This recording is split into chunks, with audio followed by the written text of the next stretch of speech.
Assalamualaikum warahmatullahi wabarakatuh. Kembali lagi ke Said Hussein Channel dalam program Fit Your Faith. Pada episode sebelumnya kita sudah membahas tentang makna puasa. Untuk episode kali ini kita akan mengkaji lebih dalam tentang makna puasa itu sendiri.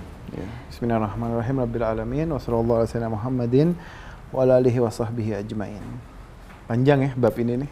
Lumayan panjang tuh. Ya, kita harus mempersiapkan banyak hal sih untuk beramal soleh. Ya emang hidup ini semuanya panjang, nggak akan pernah selesai. Betul. Makanya orang belajar agama sampai kapan? Ya sampai tutup kain kafan nggak akan kelar. Ada lagi, ilmu ini berkembang dan berkembang. Oleh karena itu, kita harus menjadikan bekal bagi diri kita sendiri sehingga kita tidak menyesal kelak di akhirat. Ini bekal kita beramal soleh. Bekal yang akan kita bawa. Makanya Allah berfirman di Quran, "Man jaa'a bil hasanat." Barang siapa yang datang membawa kebaikan. Allah nyebutnya datang membawa. Bukan man amila, man fa'ala, man qaddama, barang siapa yang melakukan, menyuguhkan atau mengerjakan. Dibawa nggak nih amal soleh? Bisa jadi dia mengerjakan tapi dia tidak bawa. Itu bisa gitu karena tidak memenuhi syarat-syarat yang tadi sebelumnya sudah mungkin dia tidak ikhlas, mungkin ria, mungkin dia pamrih, mungkin sholatnya tidak khusyuk misalnya, itu semua. Makanya yang diminta sama Allah itu pintunya pertama emang zohir. Sholat itu gerakannya kan, sujud, ruku. Tapi yang diminta sama Allah adalah maknanya, metafisika. Ada fisika dan ada metafisika. Fisika haji kita tawaf, kita lempar jumroh. Apa itu cuma lempar itu kan fisikanya, metafisikanya. Saat kita ngelempar, nanti kita kembali ke negeri kita, iblis jadi teman kita lagi. Tadi di sana lu udah ngelempar. Itu diminta metafisikanya. Walaupun pintu pertama adalah fisikanya. Jadi puasa awam. Masa kita nggak mau awam doang? Upgrade dong. Derajatnya berbeda. Bismillahirrahmanirrahim. Allah berfirman di surat Al-Isra ayat 13 dan 14. Bismillahirrahmanirrahim. Wa kulla insanin alzamnahu ta'irahu fi unukihi. Tiap-tiap manusia itu amalnya itu perbuatannya ada di kalungnya, di lehernya.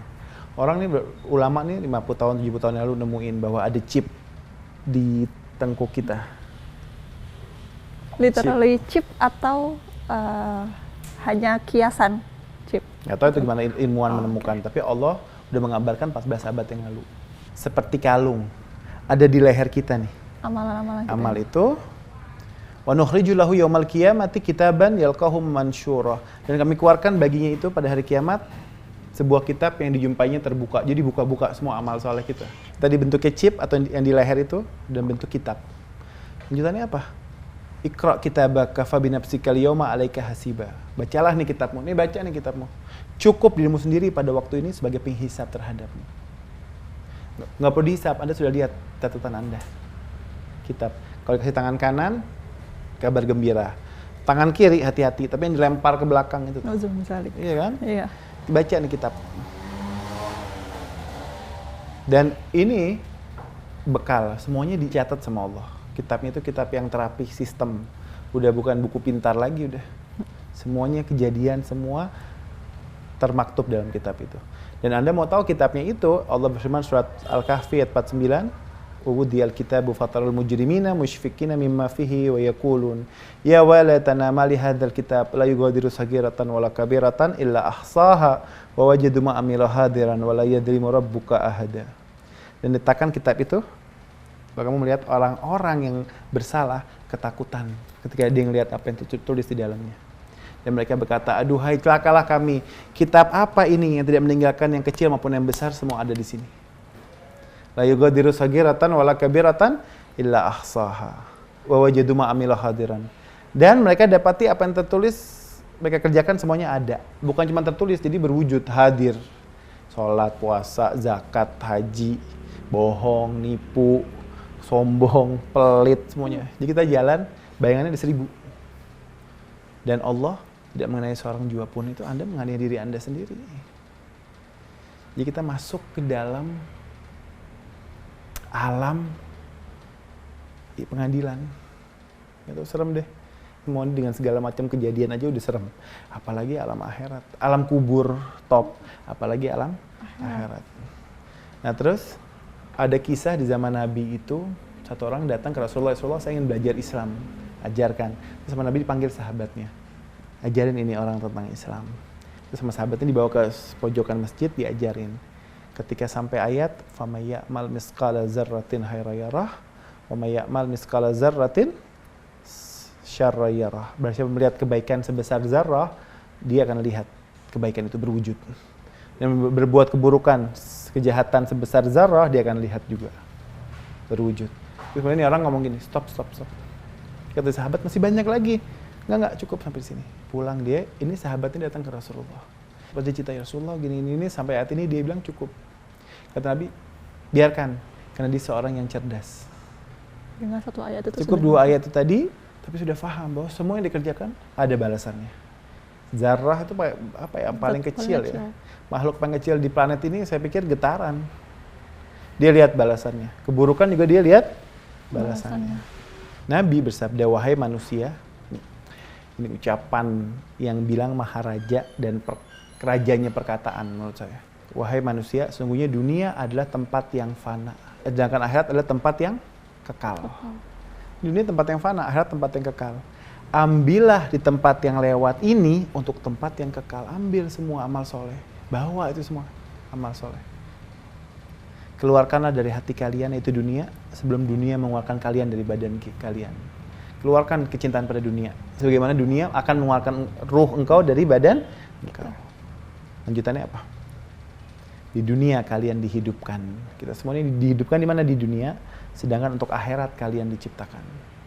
Jadi tujuan kita diciptakannya apa? Untuk akhirat, bukan untuk dunia. Ambil di tempat yang lewat ini. Ini semua sifatnya sementara kok. Anda banggain apa? Apapun dibanggain. Apa? Habis semuanya. Jangan sombong, kain kafan gak ada kantongnya. Itu benar tuh, itu ucapan. Buat apa-apa cuman amal. Dari Sulaim bin Jabir berkata, aku datang pada Rasulullah dan Rasulullah SAW dan berkata, ajarkanlah kepadaku kebaikan yang dengannya bermanfaat untukku. Rasul berkata, jangan engkau meremehkan kebaikan apapun. Apapun itu di caps lock, di garis bawahi. Jangan meremehin kebaikan apapun. Sekalipun engkau hanya menuangkan air pada wadah untuk orang yang kehausan. Dan ketika engkau bertemu dengan saudaramu dengan wajah yang baik, dan ketika di belakang mereka, janganlah engkau menggibahnya. Orang kehausan, kasih air. Jangan memandang, cuman gitu doang. Bisa, kebaikan apapun. Ini takut keinjak, ketendang, geser. Jangan meremehkan kebaikan apapun. Jadi situ ada keriduan Tuhan di situ. Sebaliknya jangan memandang rendah maksiat apapun. Jadi situ ada kemurkaan Tuhan. Maka di surat Al-Baqarah 197 Allah berfirman, "Watazawwadu fa inna khairaz zadi taqwa." Berbekalah. Sesungguhnya sebaik-baik bekal adalah takwa. Wattaquni ya ulil albab. Bertakwalah kepadaku hai orang-orang yang berakal. Mau S1, S2, S3, S bonbon, S cendol, S nengnong, S apapun itu. Tapi kalau dia bukan orang yang menggunakan akalnya atau meniadakan akalnya, saya selalu ulang. Kalau orang beragama tapi tidak menggunakan akal, berarti yang beragama itu para penghuni kebun binatang karena akal ditiadakan. Sedangkan agama ini pertama adalah akal. Allah ada nggak? Ada. Atau siapa? Nabi. Nabi dari mana? Dari Al-Quran. Al-Quran dari Allah. Allahnya ada nggak? Makanya pertama yang dipakai adalah hujah. Pertama itu adalah akal. Baru nanti Al-Quran dan Rasul yang menjelaskan. Keberadaan Tuhan kita menggunakan akal. Makanya ulul albab. Di sini apa? Wa tazawwadu fa inna khairaz zadi taqwa. Berbekalah, sungguh sebaik-baik bekal adalah takwa. Kita cuma punya bekal takwa aja yang bisa dibawa. Amal soleh. La'allakum tattaqun, agar kamu bertakwa. Sebaik-baik bekal adalah takwa yang mau dibawa. Itu sebaik-baik bekal deh itu. Takwa. Ini dikatakan seorang sahabat melatih pemakaman dan berkata, "Assalamualaikum ya ahlal kubur. Antum lana salaf wa nahnu lakum khalaf wa inna insyaallah bikum lahikun." Salam untukmu wahai para penghuni kubur, kalian telah mendahului kami dan insyaallah kami pasti akan menyusul. Baca setiap di kuburan. Assalamualaikum ya ahlil kubur, antum lana salaf wa nahnu lakum khalaf wa inna insyaallah bikum lahikun. Ammal masakinu fasukinat. Rumah-rumah kalian sudah ditempati orang lain. Wa ammal azwaju fanukihat. Suami istri kalian sudah nikah lagi dengan orang lain.